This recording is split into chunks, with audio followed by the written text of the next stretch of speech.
Yeah, so we'll get underway, and the important thing is that we hear from you as well. This is kind of a participatory discussion involving an audience. Please feel free to drop your thoughts or questions in the chat. We'll be going out to the audience to have actual questions, so feel free to actually ask your question too, and we'll take it from there. There'll also be a little interactive element. I'll be asking for a question to generate a word cloud on the topic of academic integrity, again at the kind of halfway point. So we begin. I'm going to begin by just turning to Anya. And just, Anya, I wonder if I could ask you just to sort of set the scene for us a little, if you like, by kind of talking about, for anybody who's unsure about what contract cheating is, and then to talk a little bit about what your experience is in terms of, because you're ideally placed in as a Students' Union president, you know, at the confluence of student and academic life, what your experience of that has been in AIT. Well, first of all, thank you so much for inviting me to the panel. I know that we'll have a great discussion today. So kind of to set the landscape of what contract cheating is. So contract cheating is engaging with a third party to complete your work that you then submit for assignments for credits or for your overall grades. So that can take many avenues. It could be one that your friend completes your coursework, or it could be those signs that a lot of students might see where they're advertising to complete your work, say €50 for 1,000 words. But a lot of people aren't aware that wouldn't just be students in the college who'd be advertising those.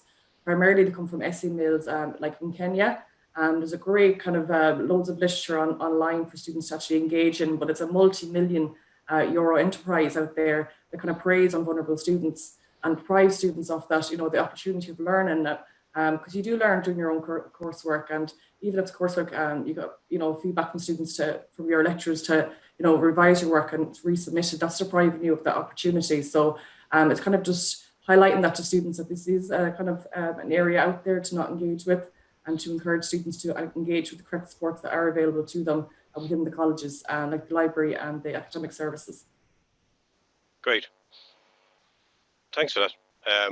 Graham, I just wanted to, again, both your doctoral research and, you know, your role in CCT is very much student self-efficacy, and aspects around honesty are very important to you. So you're seeing it also in a way, so based on the research you've done, from a number of angles. Can I get your reflections on some of the challenges that are confronting students, you know, in this area?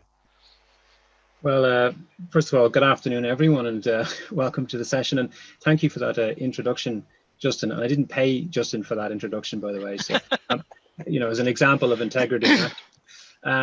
Yeah, so very good question, Justin. I suppose a lot of my research would have centered on first-year students kind of joining straight into higher education, literally from secondary education.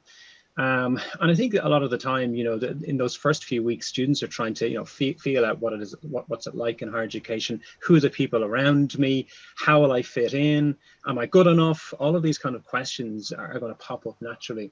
And I think I kind of see academic integrity as a process that involves the student themselves, the teacher, but also the environment. So in those first few weeks, what we're trying to do is essentially build efficacy around in some cases, the subject matter, that kind of belief in your capability to do something. So the lecture plays a key role in that. So for example, if they're asking the student to, you know, participate in a certain activity, for example, when students are looking around, you know, they're comparing themselves against the people that are beside them. And this can create all sorts of different types of reaction. And in the main, the lecturer has a key responsibility here to allow the student essentially to grow and develop over that first period of time within a semester. So I suppose I had a similar experience in my own PhD. In the early stages, we had a professor who was very much into the arts, and decided to ask us as PhD students to express our conceptual framework in the form of a collage. Now, I don't think I've ever remembered doing a collage before. So straight away, I became anxious, so which was a strange feeling because I thought it was about something to do with writing. But this is using essentially artwork to visualize essentially a conceptual framework. So the first thing I did was I looked to the people beside me because they were very excited about creating the collage, and I was incredibly nervous about doing that. So I found myself looking at other people's work, and this made me think about, is it okay to do that? Is it okay to do that? Because it was an individual activity.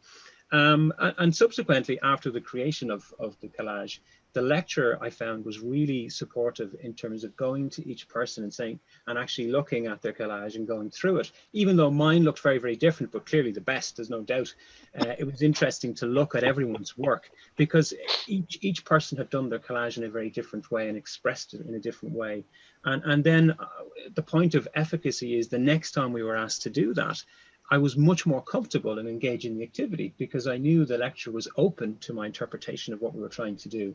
So I know we'll be talking about assessment design later, and I think that's a critical point as well. The last thing I want to say, just I don't want to eat up too much time.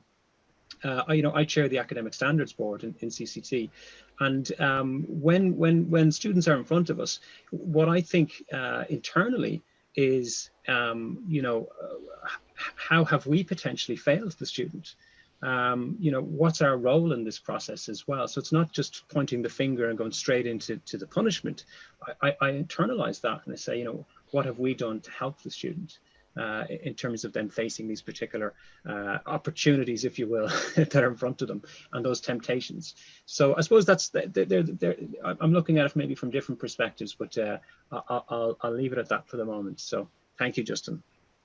Thank you, Graham. Those are great reflections. There's a lot there that we'll be coming back to as well.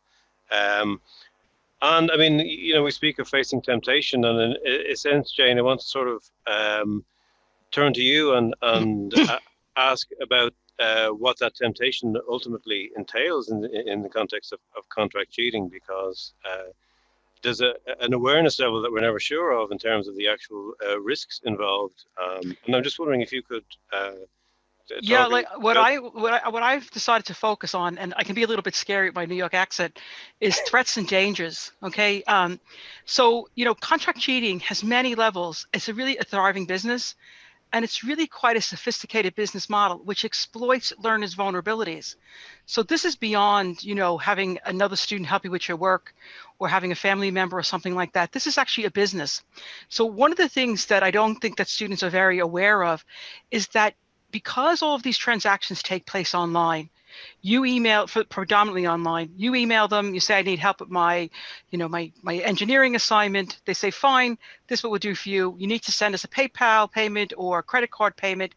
And once you do that, you now have created a breadcrumb. And what that means is this is a breadcrumb that will potentially follow you for all of your academic life and then your life after academia. So say I'm a vulnerable student, I engage in this, I use my debit card, I pay my 25 euros, and I'm relieved. I get a decent grade. I haven't been caught for plagiarizing. The next thing I know is that I'll get an email, maybe 2-3 weeks, maybe even months later, to say, do you know that paper we wrote for you and you only paid us 25, 30 euros? Now we want 500. And this is a real thing that's happening. It's called ransomware, or we'd better know this as blackmail. And I think what happens is that students who get to this level of vulnerability, they're actually thinking that they're duped into thinking that someone is helping you. And what they do is they gather so much information about you and about your assignment. So it's, we don't want you to do the same work another student has done, or we want to promote, you'd like to get a paper maybe from, Harvard University. So they take all of your work and your resources, and now they have you. And it's really dangerous because if you don't engage with other students, or if you don't let anybody else know what's going on, you and another student in your class potentially could submit the same work. And then this comes before a plagiarism committee. And these are two students who really don't know each other. They have no way of knowing, well, how do they copy from each other? But it's almost identical work. And basically, you've both been duped. So those are kind of the three kind of key areas of threats and dangers that I don't think that students consider. But I think the other area, and this is something that I personally, professionally am quite concerned about, is that students will be so afraid to help each other that this takes away from a really positive student experience. And what I mean by that, and this is based on evidence that we have from our annual student surveys, and we always ask the same question. if you were in trouble, if you didn't understand something in class, who would you go to? And 99% of the time, the students always say, I would go to another student. So we want to educate students to this dangerous element of, contract cheating, but we also want to support them and educate them to the way of tutoring and working with each other. So that's kind of the tack that I'd like to discuss, the threats and dangers, but also that we don't become so poisoned that we don't help each other. That's a brilliant point. Yeah. Thanks, Jane. Thanks for that. And that sort of atmosphere of fostering a culture, if you like, of helping and efficacy is I think something that would be of concern to you, Greg, as well, because you're a student success lead. You wear a number of hats. You're student success lead. You're also program leader, and in a sense, you have to always think about student and graduate attributes and what they are. And how would you frame that in respect of advice against academic integrity, in light of threats, especially that Jane has just outlined? Yeah, I think thanks, Justin. I guess in my role, what I do in my role each day is I try to help students to reach their full potential. And what we've heard today is definitely resonating with me, because obviously we want students to do their own work. We want students to learn autonomously, but we also need them to learn with other members in the class. That's the whole part of learning. Graham's obviously talked about self-efficacy there. What we really need students to feel is, we don't want them to cheat themselves. Okay, it's so important that when a lecturer gives out an assignment, that it's actually the student's own work. We want to give them that, bridge that they can actually showcase their own work. We don't want students fearing that, oh, this work isn't going to be good enough. So we have to, it is a role that lecturers need to play as well. We need to ensure that lecturers' assignments meet students in the right place and give them an opportunity to do their best work. And just one point on, I guess, students using these contract cheating services. I kind of feel in one way that does the student, they're in such a dark place, maybe they're struggling, and maybe they kind of feel there's no way out. And perhaps what they really feel, Justin, is are they looking for kind of a short-term gain, but really a long-term, a long-term big pain in a way? Because like what Jane said, there is this breadcrumb that when a student goes and uses these services, it can obviously have ripple effects down the road. Okay. So really, I think there's a big part here to play in educating students today that these services are really, they're not going to be helpful. They're going to cause a lot of issues down the road. And again, take advantage of the supports in the colleges, because there is a huge amount of supports. Like I know Justin and I know Jane and Anya mentioned it in our pre-panel talk. There's a huge amount of supports in the college, and sometimes it's about finding those key supports. And once you find those key supports, that's when you can grow, and that's when we see that the students flourish. So back to you, Justin. Thanks, Greg. Those are really rich reflections, and the importance of the student experience is front and center to that as well. Taras, I wonder if you could expand on that for us as a student yourself, and also involved in the Student Mentoring Academy at CCT. What's it like on the ground, as it were, for students in terms of dealing with academic integrity issues? What are the stressors, if you like, that confront them in your experience? Yeah, thank you very much. It's one of the things why I'm here in this board, because I was really, it's really interesting, because first of all, I want to be here and explain from the view of the student, because we can listen everyone, all the teachers and everyone, just how they talking about this, and students will be like, again, like, okay, we listen this all the time from the teachers or professors, don't cheat, don't do this, don't do that. But from my own experience, first of all, we all, like in our college, we have lots of different students from different countries and different backgrounds, and like I am from Ukraine, and unfortunate because my country is like post-Soviet Union country, and the corruption is very involved in all everywhere. So even in the time when I was already studying in my university, it was kind of often you could find students involved together even with professors in contract cheating or something like this, when even professors took money from for the marks or something, and everything. And for all the students that study in the college with me, like this was a normal thing. So once they maybe move into some other countries like Ireland, when it's everything on different level, they still thinking that it's normal thing. And I think maybe not in my country, lots of students who come in from different backgrounds coming to Ireland or some other country, they thinking this okay. So in general, it's need to explain for them what kind of problems it can cause and how to avoid all these things. And how I would say why we shouldn't use this all tools that are like beside us, all these companies and websites that saying like, oh, use us, pay us money and everything. It's like it's have lots of different things about this that I would like to mention. But first of all, it's I, like a student in the future, when I will come to some another company and everything, I would like, first of all, when I will have an interview, the paper is a paper. Yeah, I'll finish college, but after that, some few questions, like this summer, I had few interviews. You wouldn't you wouldn't answer this. Yeah, you have this on the paper that you finished CCT College or another college or Trinity, wherever. You still wouldn't answer, and after that, in the end, you would be without job and having just a paper on your hand.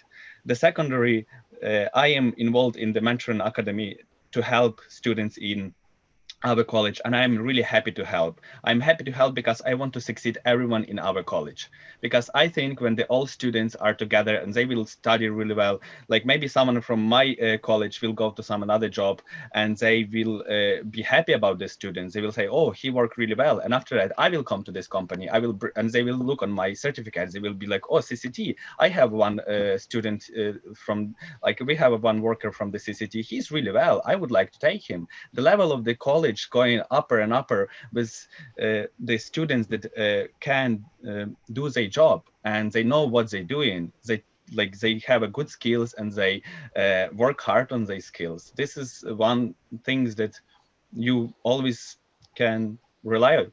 So it's a very important part of everything. So yeah, I don't know. That's brilliant. Yeah, thanks for those reflections. And actually, there's a theme coming up again and again here, and I think that it is on several levels. It's the idea of collaboration and collaboration, and buy-in from everybody involved in the institution. Thanks, by the way, to everyone on the panel for those brilliant initial reflections. I want to just probe one or two issues that came up a little bit deeper, and one of those is that where collaboration shades potentially into something that is, because Jane spoke about the importance of peer support and how important that is.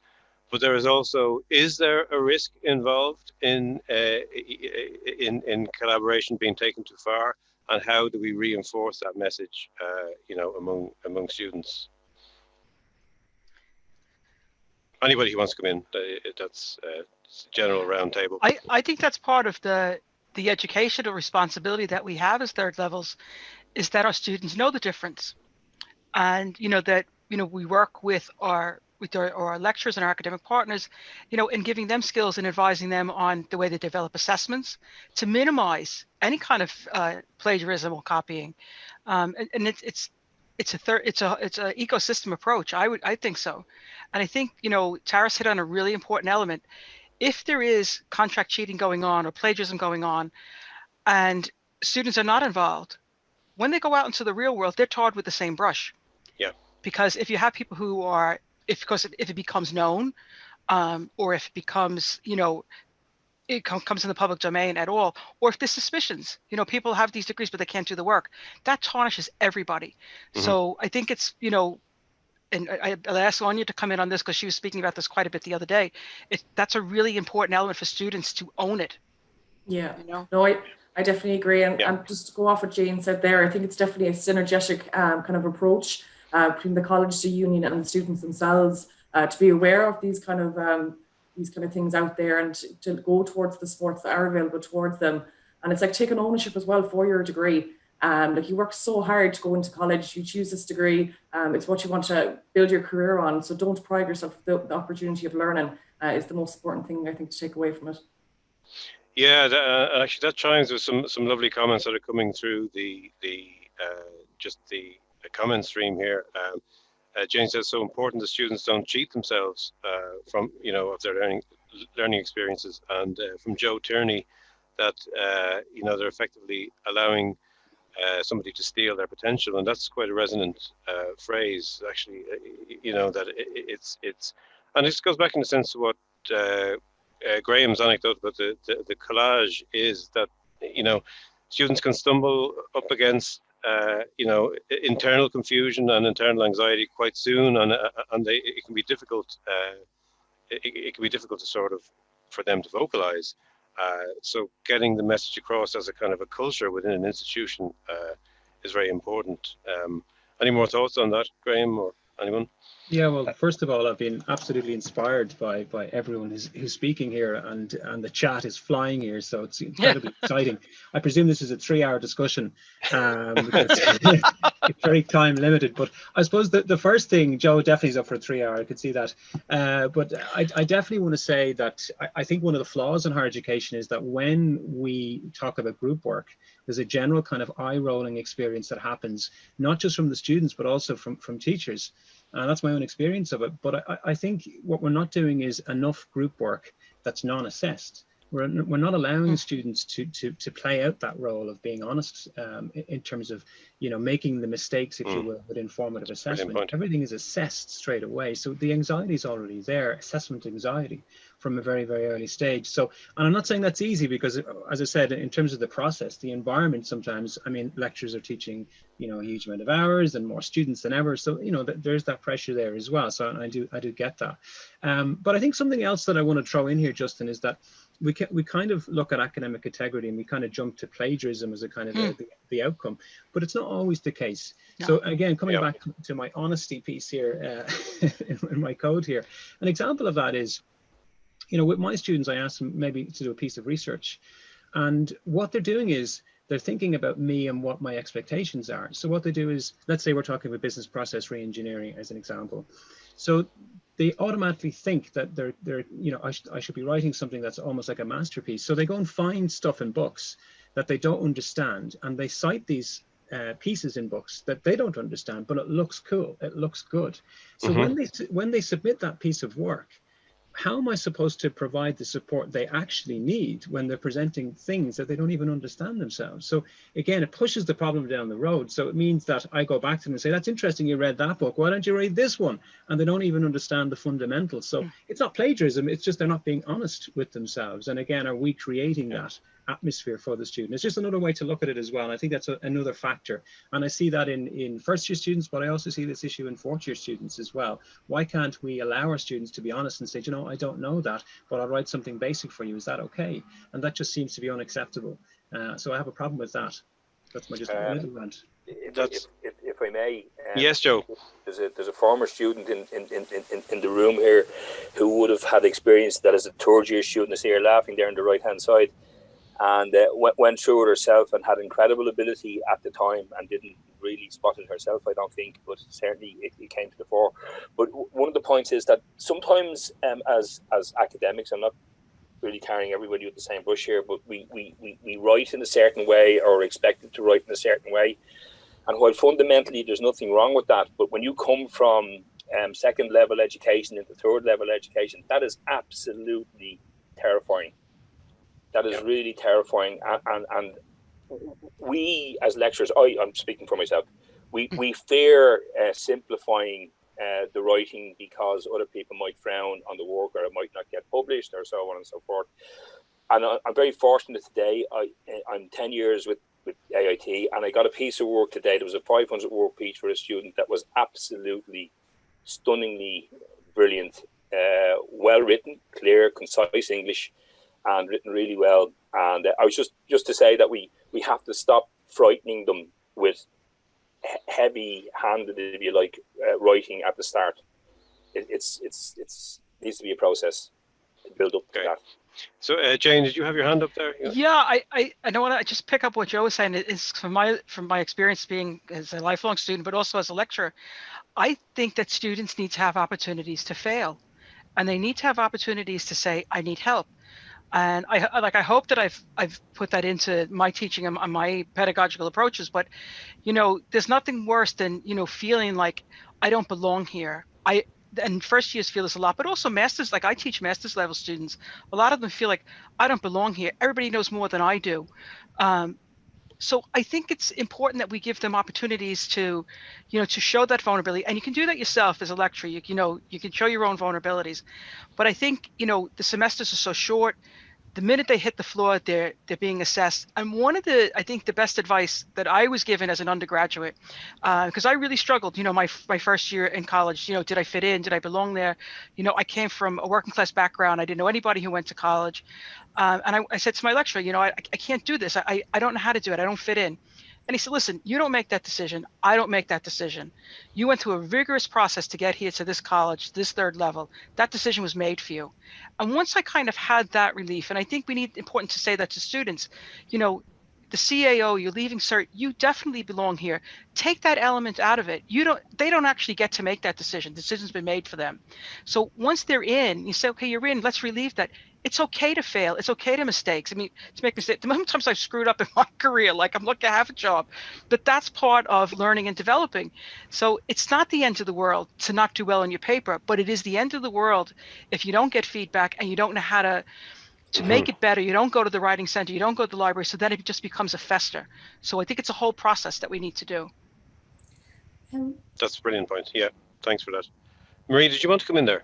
Yeah, I did. I really love the way this conversation is going, actually, because I think Joe is absolutely right, and Jane and Graham, that we did a survey with students last year. We did this academic integrity survey, and it was testing their knowledge of common concepts around plagiarism and things like that.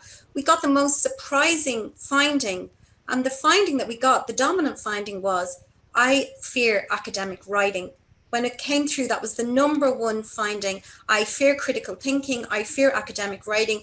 So therefore I panic, and the next thing I know, I'm plagiarizing and I'm cheating. So what we did as a result of that at CCT is we upped the amount of classes that Justin delivers on academic writing.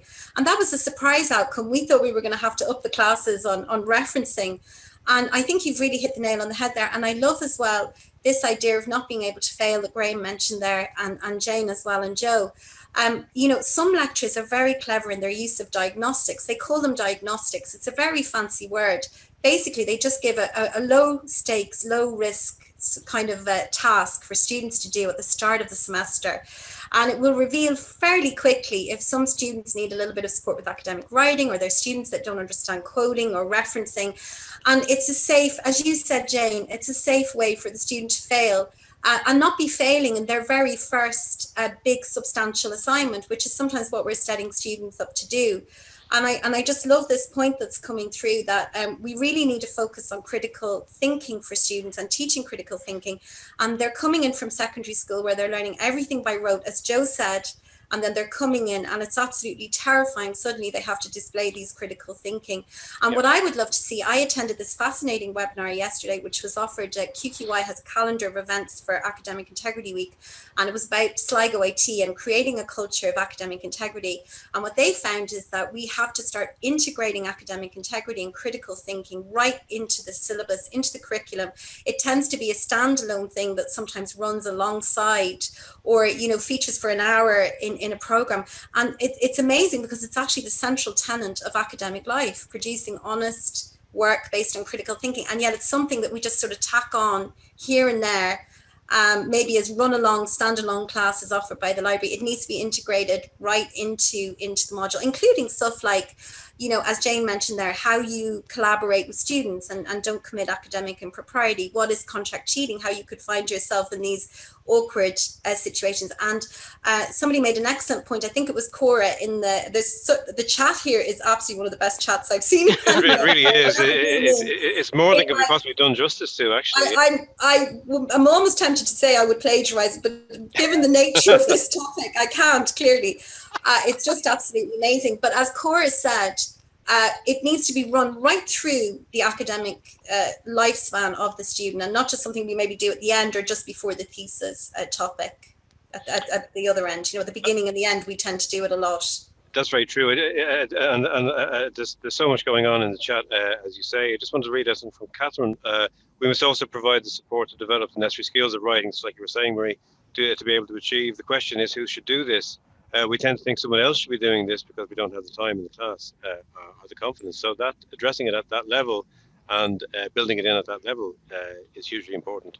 There's a great anecdote from our Amilcar about that chimes with what Jane was saying about the double risk you run in the sense of involving yourself in contract cheating, not knowing who's producing the work and the dangers that can be associated with that. I just want to read from Sabina. From my own experience, I've come to learn that doing something that we do not want or even reject, we come out uplifted and grown up because of still education. That goes back to your point, Jane, about in a sense, the freedom to fail, how important that is. The easy choice is often not the best. And the most important thing students should understand is that these annoying and stressful assignments are for their own good as a person. And a diploma is a minimal reward. The ultimate reward is their own journey. I think that's a brilliant point. Can we talk a little bit more about assessment, though? Because a lot of we're kind of circling the issue in many ways because we're talking about baking in these issues into courses and into assignments. But can we talk a little bit more about how that works at a level of assessment? Justin, can I just jump in there just before the Greg, assessment? Yeah. Because I think I completely get this, and I think I completely agree with this whole idea of allowing the students to fail, to fail fast in a way, right at the start of the term, to give them these, low, not high stakes assignments, low stakes assignments that they can learn from and improve upon. And, and I think this is actually, and Justin, you asked me about graduate attributes. A lot of people talk about the idea of resilience. And I think it really flows in here, that it's okay to fail, but it's getting back up and saying, you know what, I made some mistakes there, but guess what, I learned from that. And, taking it on to the next one. And that really allows, everyone to grow. Jane mentioned, I think everyone fails. We've all, we talk about students say, they didn't get the job. It's really difficult to get jobs out there nowadays. It's very nobody ever learned how to ride a bike in a day. Think about when you learn. I mean, think about it. Like, you were trying to learn how to ride a bike. You're falling all over the place, and your knees are all cut up. But eventually, you get it. Absolutely. But, you don't. And I think for students as well, there's this expectation, and we've talked about assessment as well, and Joe touched on this, students coming in from second level, where they've been basically taught to memorize and to write things in one way to get the score that they need. They now come into third level and they're completely overwhelmed. It's completely different. I mean, even just a lot of students live away from home for the first time, but in terms of the assessments, and I think, we have to be fair to our academic partners as well. They have an expectation of people who have qualities that come into third level, okay, that they have certain amount of points, that they have a certain type of skill set that students have. And really, if you're an academic working in a specific area, you want to impart your wisdom and the knowledge that for these students in their class. And then sometimes it can be a nuisance that students can't write because they can't really engage then. So I don't think there's any bad guys in this whole scenario. I think the bad guys are the contract cheating, and people who extort our students. But I think it's important for students to realize as well that, particularly say if they're taking a course that they've never taken the subject before, well, how could they possibly know all the information? If they did, why are they taking the course? But also that their lecturers are coming at their subject from a different perspective. So the students are possibly learning about this topic for the very first time, learning to communicate in the way that this topic. So if you've never taken a computer course, you don't have to communicate in coding. That's a language. So it does take time. And to realize as well that your lecturer perhaps maybe doesn't it's not that they're so far removed, but they may not have occurred to them that you have a writing disadvantage, or that you've never done this before. So that's why these communications are there. And I think it's time to, and I know we have this at CCT and we have it at AIT, you know, to avail of the services that are there for students. So like we have the writing workshop and library support and referencing and all that. And they're given at a time in orientation, they're trying to give them out throughout the year, but students also have to take a responsibility. This is a different experience. I am trying to get an academic degree. I'm trying to have an academic experience. And part of that is, okay, people with certain allowances that I need to develop these skills, but students have a responsibility to investigate these skills themselves. And either they go to their lecturer or they go to the student union and they say, who do I go to? Who helps me with this? Because there's so much money and there's so much time put into these resources that students really are not using them either. So I think we're talking about really a 360 education. Yes, could I just come in there as well? I'd love to draw I'd love to draw in some of the students as well, Mariana and Taris, and I think Holly might be a student as well. I'm just looking at are there things that you feel in terms of assessment design that are a pressure in terms of maintaining your academic integrity? I mean, I often hear students saying, you know, I've been in education for 30 years, worked in many different environments. Oh, you know, all the assessments are coming at the one time. Do you think we can do more to support students in that respect in terms of, you know, scheduling assessments more, you know, in a fashion that is more humane, if you like? Sometimes 3 or 4 of them are all coming at the one time across the program. It's okay. I'm just curious. If I maybe start first, because I wanted to add a little bit more before we was talking about actually assignments and everything. In general, I just don't want to interrupt everyone. I'm just a little bit worried. I never worried to speak so much. You won't get to speak if you don't. I'm a little bit worried because like it's so many like smart thoughts and so like good points that I'm thinking like I will say something wrong or so. But in general, in general, yeah, like a student in. Yeah, lots of students that come in the college, I see this in the first years. They don't understand that just sitting in the college for 2.5 hours, it's not enough. They're thinking that just the college 2.5 hours for one subject, it's everything. That's it. For this week, I'm done. I'm going home. Maybe it's like most of the students still maybe have a job or something like this. They're doing the job and they're thinking, okay, this 2.5 hours, it's enough. In general, like this is the thing they need like to understand, and maybe it's nice to bring them that you need still spend some time at home to study and everything. Yes, this is the responsibility of the students to work on themselves and to get better. Plus, I'm lucky enough that I was in the group where was lots of people that not afraid to talk with the professors and everything. This is the point when sometimes maybe the assignments and everything was a little bit too much, or like in general maybe not good, not understandable in some point. And you know, lots of students are like, okay, assignments, I will check this at home and that's it. After they read in the paper and they don't understand what it's happening there, what a professor or teacher need from them. So this is the thing that need to encourage, how Graham was saying before, to be honest with the professor and maybe talk with each other and find this middle ground between the college when everything's still okay, acceptable, and students when the time and everything is good for them. And I just read in general as well from Patricia and I think Mariana about the self-confidence. This is a very good thing as well, but it's actually forcing students as well to cheat and everything. Sometimes they're looking on some other students and they're like, oh my God, they are so good. I can't handle this. It's so hard and everything. But what I would say, like, I have the same feeling sometimes. I have people that maybe some subjects that I'm not understanding really well. I have the problems actually with official writing and everything.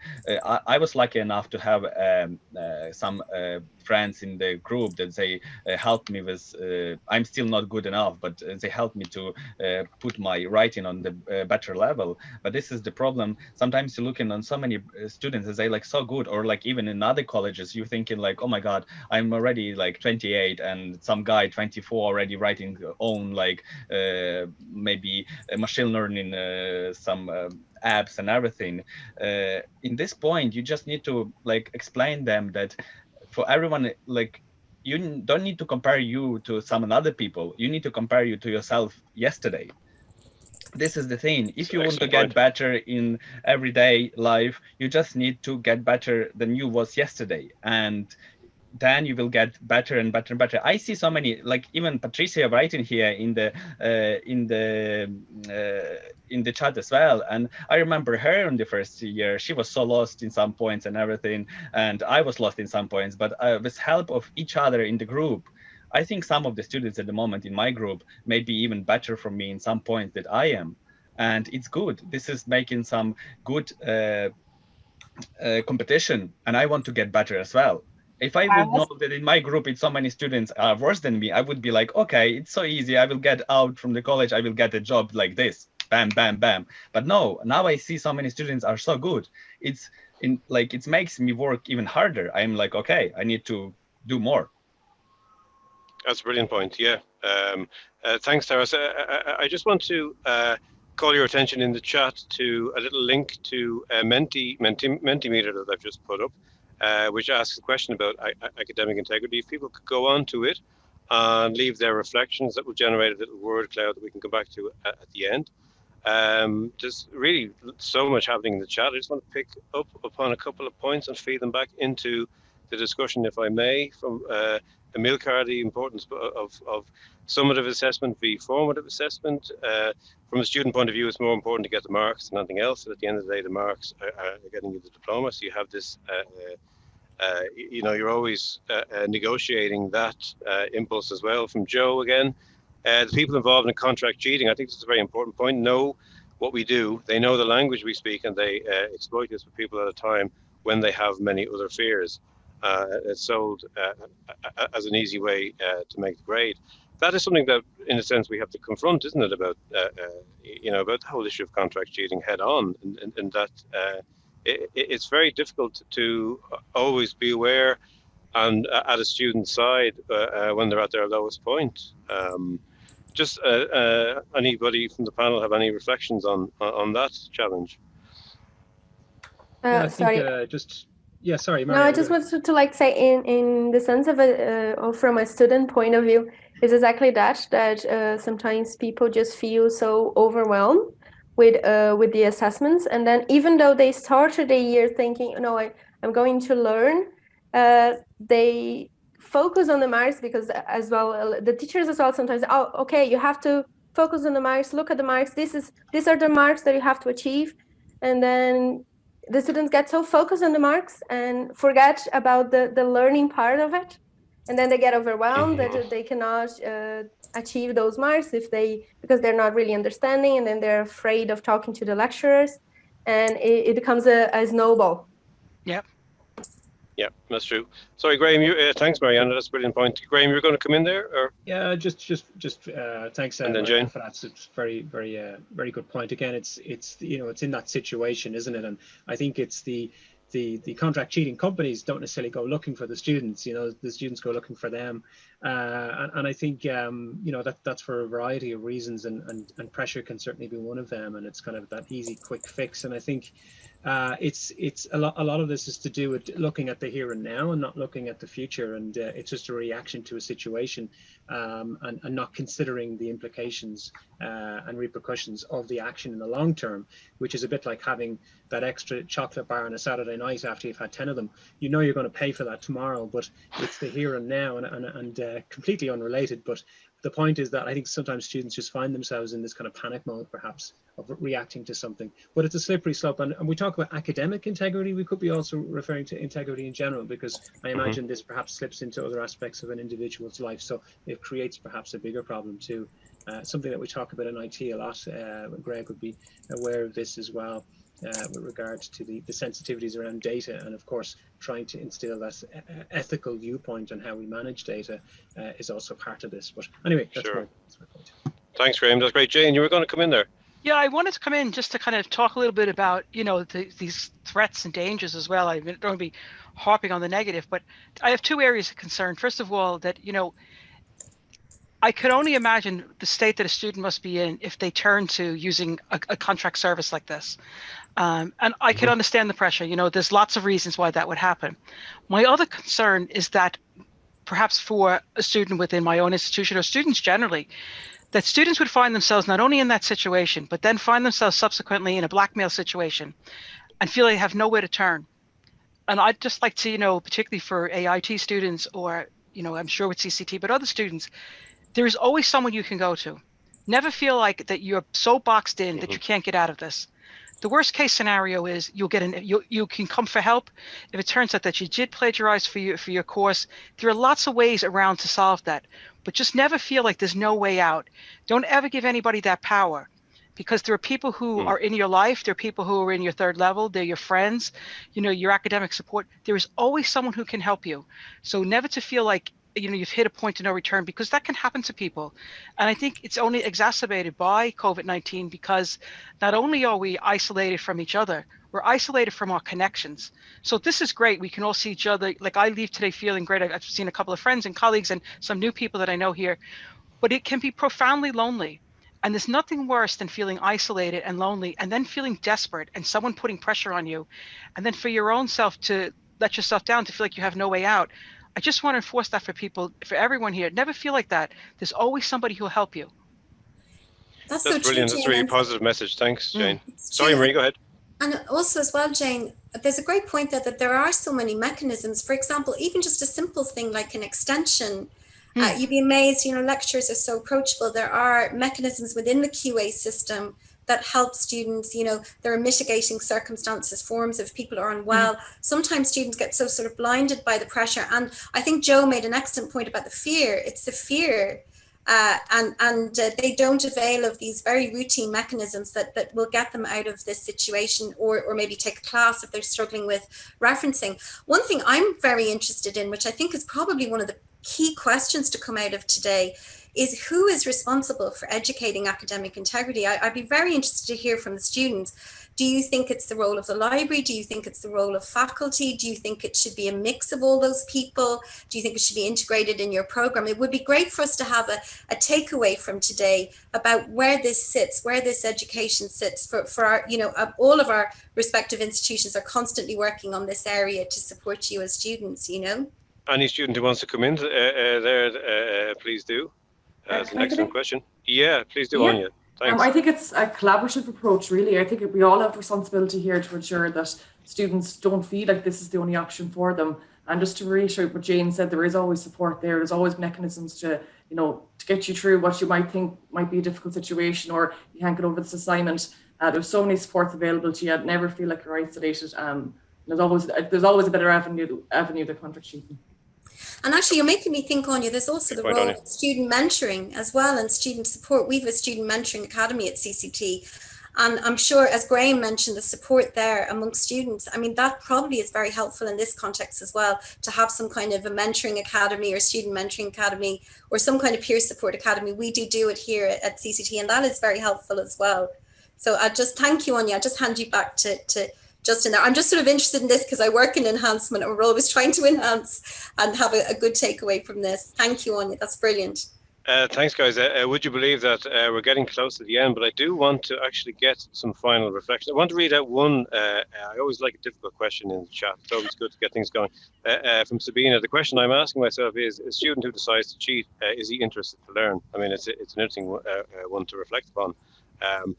I do want to kind of end the discussion by getting each of the panelists' thoughts on one or two sentence.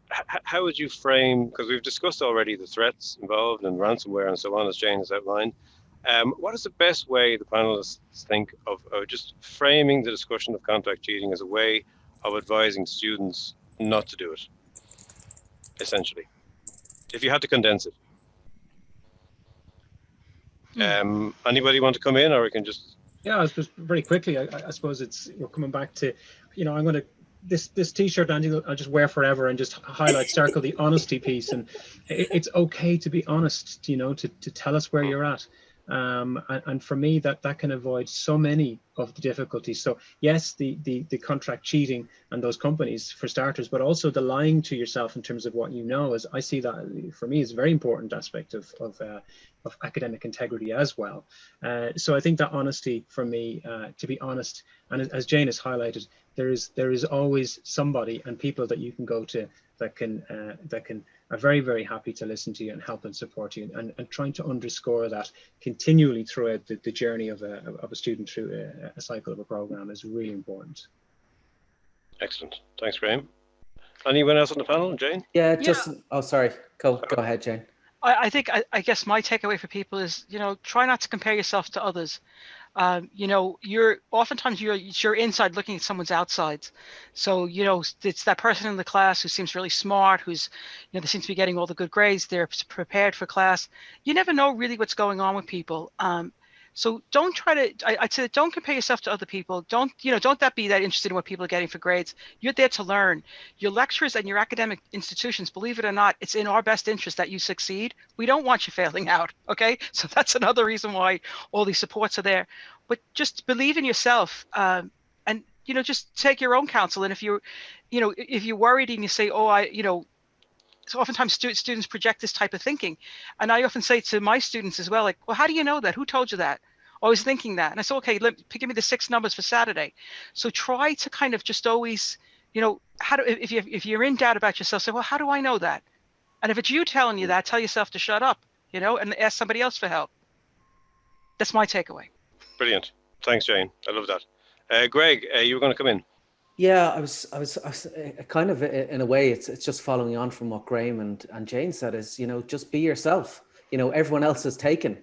Learn at your own pace.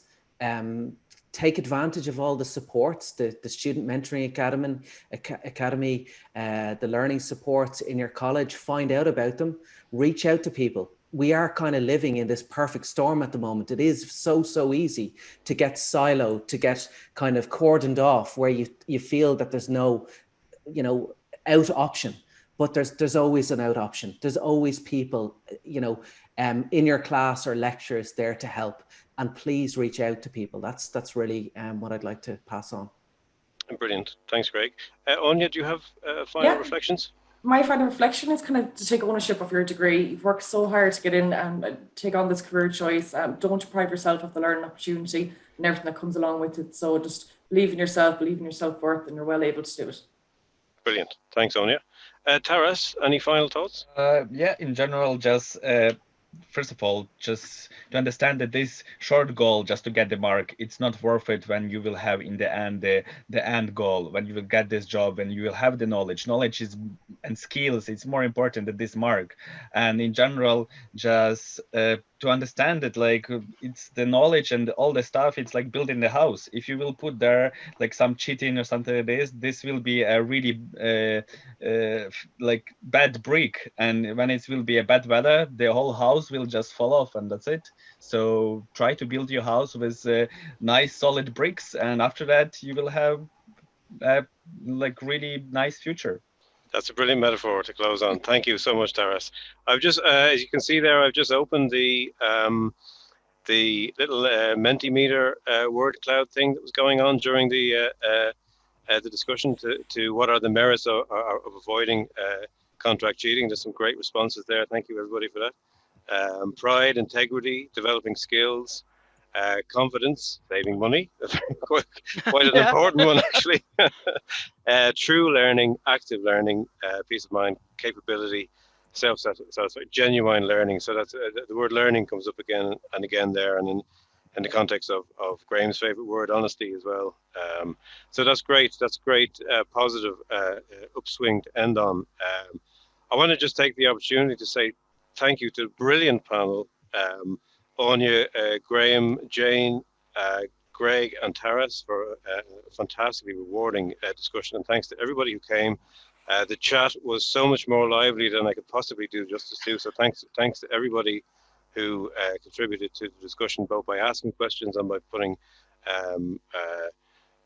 observations and questions in the chat. It made it a really rich and rewarding hour. So thank you so much to everybody for taking part. We have recorded it, so it will be there to review at a later stage for anybody who wants to see it. For now, simply just to say, I wish we could actually have a proper round of applause, but do virtual applause and kind of clap hands for our panel and discussion, because that was great. So thank you, everybody. Thank you, Justin. Bye-bye. Thank you. Thank You're you. very welcome. Thank Thank you, Justin. That was excellent, Justin. Thank you, everyone. Lovely to meet you all.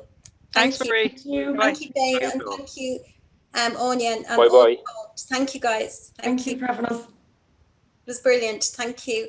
Thank you. Thanks, everybody.